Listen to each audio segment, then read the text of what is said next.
என் கதையை கேட்டுட்டு துப்பிட்டார் சிம்பு. பிரபல இயக்குனர் பகிர்ந்த ஷாக் தகவல்.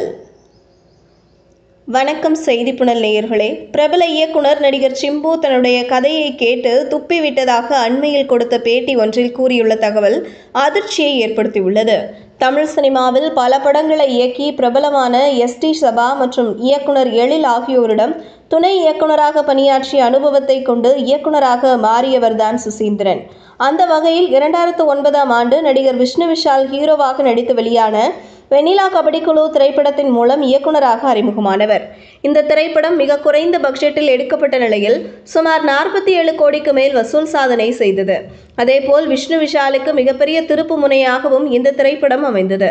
இந்த படத்தை தொடர்ந்து நடிகர் கார்த்தியை வைத்து சுசீந்திரன் இயக்கிய நான் மகான் அல்ல திரைப்படம் வித்தியாசமான கதையம்சம் கொண்ட ஆக்ஷன் படங்களை பார்க்க நினைக்கும் ரசிகர்களுக்கு தீனி போடும் விதத்தில் அமைந்தது. அதேபோல் சுசீந்திரன் 2011ஆம் ஆண்டு எழுதி இயக்கிய அழகர் சாமியின் குதிரை திரைப்படம் சிறந்த திரைப்படத்திற்கான தேசிய விருதை வென்றது. இந்த படத்தில் காமெடி நடிகர் அப்புக்குட்டியை ஹீரோவாக வைத்து சுசீந்திரன் ஹிட் கொடுத்திருந்தார்.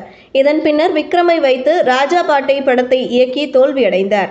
அதேபோல் ஆதலால் காதல் செய்வீர், பாண்டிய நாடு, ஜீவா, பாயும் புலி, வில் அம்பு என அடுத்தடுத்து பல படங்களை இயக்கி வந்த சுசீந்திரன் ஜீவா படத்தின் மூலம் தயாரிப்பாளராகவும் அவதாரம் எடுத்தார். இவர் இயக்கிய திரைப்படங்கள் பாக்ஸ் ஆபீஸில் பட்டையை கிளப்பும் அளவிற்கு இதுவரை வசூல் செய்யவில்லை என்றாலும் தயாரிப்பாளருக்கு மோசமான தோல்வியை கொடுத்ததில்லை. இந்த ஆண்டு அவருடைய முதல் திரைப்படமாக 2K லவ் ஸ்டோரி திரைப்படம் வெளியாகியுள்ளது. இந்த திரைப்படம் கலவையான விமர்சனங்களை பெற்று வருகிறது. இந்த நிலையில் நடிகர் சிம்புவை வைத்து ஈஸ்வரன் திரைப்படம் இயக்கும்போது தனக்கு நேர்ந்த அனுபவத்தை பேட்டி ஒன்றில் சுசீந்திரன் கூறியுள்ளார். நடிகர் சிம்பு சுசீந்திரனை தேடி வந்து தன்னை வைத்து ஒரு படம் இயக்கும்படி கூறியுள்ளார். அந்த சமயத்தில் நடிகர் ஜெய்க்காக சுசீந்திரன் ஈஸ்வரன் என்கிற திரைப்படத்தின் கதையை எழுதி வந்தாராம். இந்த கதையை கேட்டதும் சிம்பு தூண்ணு துப்பிட்டாராம்.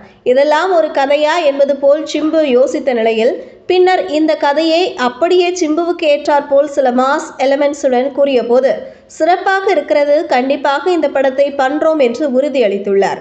இதன் பின்னரே ஈஸ்வரன் திரைப்படத்தின் பணிகள் துவங்கியதாக தன்னுடைய பேட்டியில் சுசீந்திரன் தெரிவித்துள்ளார் என்பது குறிப்பிடத்தக்கது. இதுபோன்ற செய்திகளை தெரிந்து கொள்ள செய்தி புனலுடன் இணைந்திருங்கள்.